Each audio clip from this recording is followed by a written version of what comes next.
namoota hedduu addunyaa kanaa keessaa muraasa isaanii hojii gaarii yeroo jiran hojjetanii darbaniin qaamni isaanii inni mul'atu kun dadhabee gara lafa boqonnaa isaanii isa dhumaa akka deemaniif yoo dirqamsiifamanii fi xumurri jireenya isaanii inni mul'atu kun qabatamaan lafa gaditti yoo mirkaneeffamu seenaan isaanii immoo boolla awwaala isaanii gararraatti dhalachuun dhaloota dhufee darbuun kunuunfamaa jiraata. Isaan akkasii kun dhaloota jiraachuun isaanii sababaan ta'ee fi duuti isaanis hiika malee hin taanedha. Kanaaf yoo jiraatan jiru yoo du'anis du'aan isaanii jiraataadha. Isaan warra ofii qofa jiraachuuf jireenya warra kaanitti hudhaa ta'uun biddeen hirmii nyaachuutti gammadanii bulan utuu hin taane warra dhoksaan gammachuu isaanii gaddaaf gammachuu warra kaanii hirmaachuun dhugaa ta'uuf warra walqixxummaa ilma namaa irratti fuulleffatan jara seera uumaa seera hundumaa irra caalchisan namoota furmaataati. Guyyoota dhaloota isaaniitii kaasee hanga gaafa du'a isaaniitti taateen isaanii hunduu hiika mataa isaanii qabu. Saayitiif daqiiqaa isaanii hundumaa hojii gaariif malee badii dalaguuf hin eeyyaman. Rakkina namoota kaaniif garaan isaanii waan raafamuuf nama dhibame gargaaruuf humnaaf ogummaa qabaniin cinaa dhaabbachuun onnee guutuun isaaf of wareegu.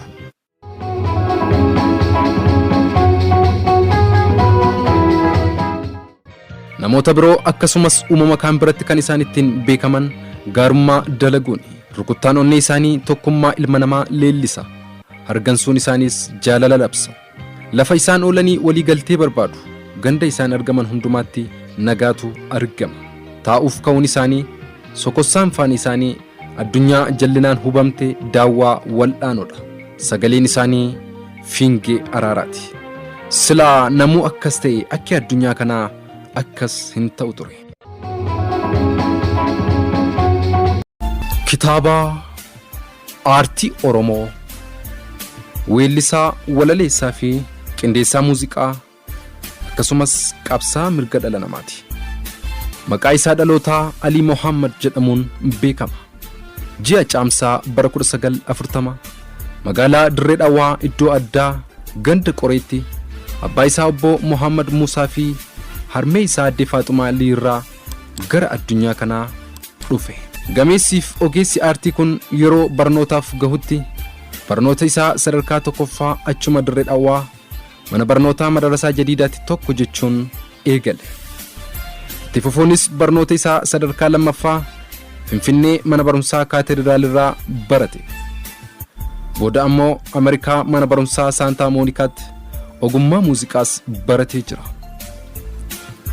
Aliin ijoollummaa isaatti nama jaalala muuziqaaf ispoortii qabu, nama yeroo isaa hedduu fiilmii ilaaluutti dabarsu yoo ta'u, kun immoo xinnummaa isaa umurii 13tti aartii keessatti akka inni of arguu fi qooda isaa akka inni bahatuuf isa kakaasee jira. Kanaan wal qabatees bara 1954tti kan hundeeffame qaamni qabsoo arfan qal'oo baandiin Urjii Bakkalchaa Aliin abjuu isaa akka dhugoomsuuf carraa guddaa uumuufii danda'e. Aliin baandii damee Urjii Bakkalchaa kan ta'e baandii Hiriyaa Jaalalaa keessatti miseensa ta'uun hojjechaa ture. Boodas baandii Urjii Bakkalchaa waliin ta'uun sirba haalaan ittiin beekamee fi sirba isaa jalqabaa Birraan Bari'e jedhu gurra dhaggeeffattoota isaa buusuu danda'e.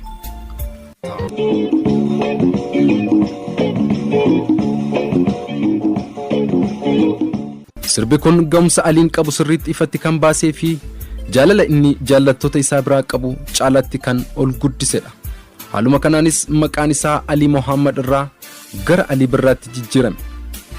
Sana boodas baandii Hiriyaa Jaalalaa irraa gara baandii Urjii Bakkalchaatti ol guddachuun artistoota gameessaa warreen akka Alii Shobboo waliin weellisaa ture.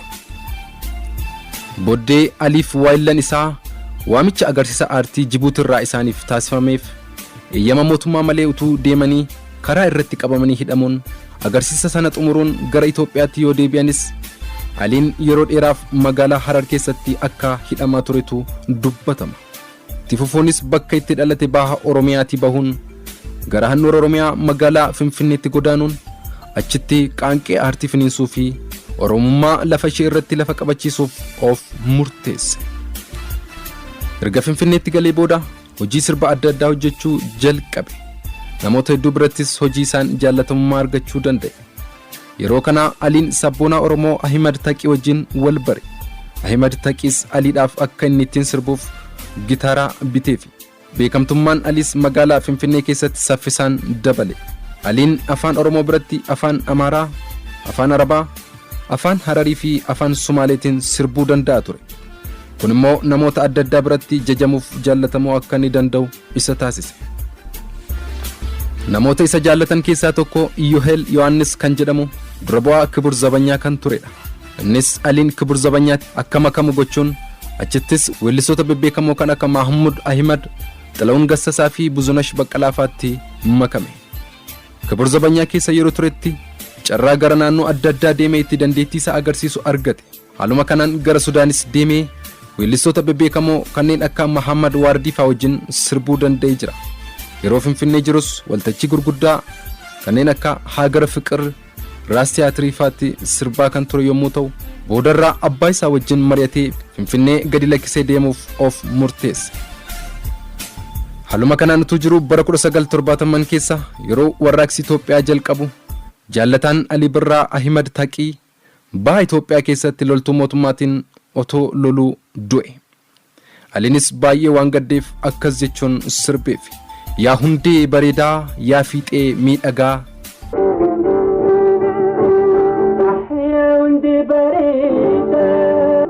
Hundee jechuun maqaa kan biraa Ahimad Taqii namicha hiriyaa Alii tureeti. Aliin hojii isaa weellisummaaf qindeessummaa itti fufe. Booda albeemii isaa kan jalqabaa bara 1971 baase. Kunis seenaa sirba Oromoo keessatti albeemii sirba afaan Oromoo kan jalqabaa ture. Achi booda sirba isaa jaallatamoo akka Hin Yaadin, Assabalee, Ammalalee fi Gammachuu godhate.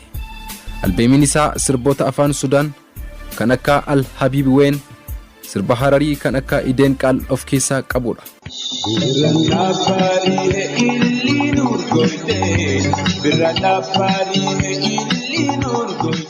Leellistuun Alii Birraa imbaasii Swiidin kan Finfinnee jiru keessatti itti aantuu sekreetarii kan turtee fi dhalattuu Iskootloom Swiidin kan maqaan ishee Birgittaa Astroom jedhamtu Alii gaa'ilaaf gaafatte. Aliinis gaaffii kana fudhatee bara 1985tti ishee fuudhuun waliin bultii ijaarratan. Bara 1986tti haati manaa Alii hojiin Saawud Arabiyaatti jijjiiramuun Aliinis ishee faana Saawud Arabiyaatti godaane. Haa ta'u malee Saawud Arabiyaan Aliitti waan hin toliniif gara Swiidinitti ce'ee achi waggaa 2 jiraate. Bara 1988tti immoo aartii akaadaamii Los Angelesitti barachuuf gara USA adeeme. Boodas bara 1990tti baratee erga eebbifameen booda bara 1992tti immoo albeemii isaa isa lammaffaa Itoophiyaan alatti kan jalqabaa gadi lakkise. Kunis addunyaa irratti akka beekamu gochuun Aliin konsertii baay'ee biyyoota adda addaa keessatti akka geggeessuuf karaa saaqeef. Kana keessaas bara 2005tti ayyaana waggaa haaraa Itoophiyaa irratti Shaarateen Addis kaasuun ni danda'ama.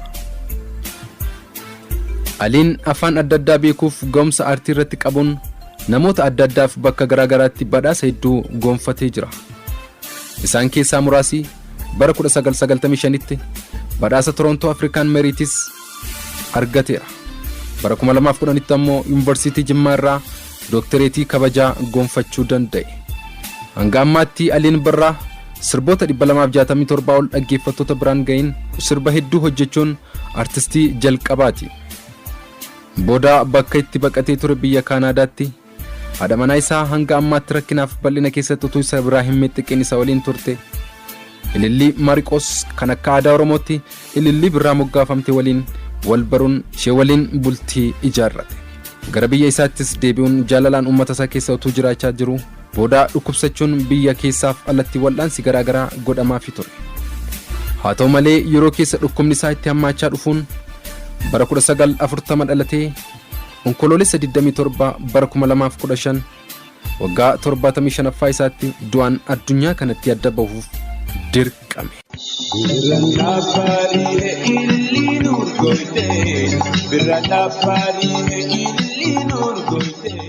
Aliin du'us jira.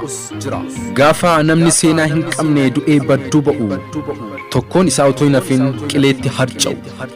Yerootti jiraan isaa du'aatti lakkaawwamu gaafa achi buuteen isaa tasuma dhabamu. Kaan achumaan hafus inni har'as nu biraa siidaan aartii Oromoodhaa Aliin du'us jira. Abbaa seenaa qaama malee seenaan hin awwaalamu gochaa isaatiin jiraata du'aan hin ukkaanfamu. Dhaloota dhufee darbuun baraan leellifama hojii gaarii hojjeteen hogguun yaadatama. Gaafa kaan akka dhalatetti du'u tuun hojjetiin boqotu maqaan gootaa boollaa olii du'aan jalaan dhokatu. Odaa aartii Oromoo galaana jechootaa abukaattoo warra miidhamanii falmaa mirga namootaa. Alii ilma Muhammad bakkalcha baha biiftuu yaa addeessa samii kan dukkanatti iftu. Wixinee aartii Oromoo hangafa aartistootaa kan kee yeroon hin lufu ati har'as goota. Bara eenyummaan keenya yakkaa of ta'uu saalfannu yeroo afaan keenya afaa jalatti kaan ifatti dubbannu. Oromummaa situ ol kaasee aartiidhaan ifa baasee afaan Oromoof situ ka'umsaa siddaaddee eegalsiise. Karaa ati gaafas baastee har'a kaaniif karaa dirree ati qophaa turte amma hedduutu jira. Gameessa aartii beekaa koo yaa Alii abbaa birraan bari'ee abbaa isaa balii. Gaarummaa dalagdeen hogguu nutti mul'atta qaamaan nurraa duutus seenaan ni jiraatta. Adeeroo gameessa aartii Oromoo hangafa aartistootaa duutus hojii kee gaarii sanaan ati yoomuu goota.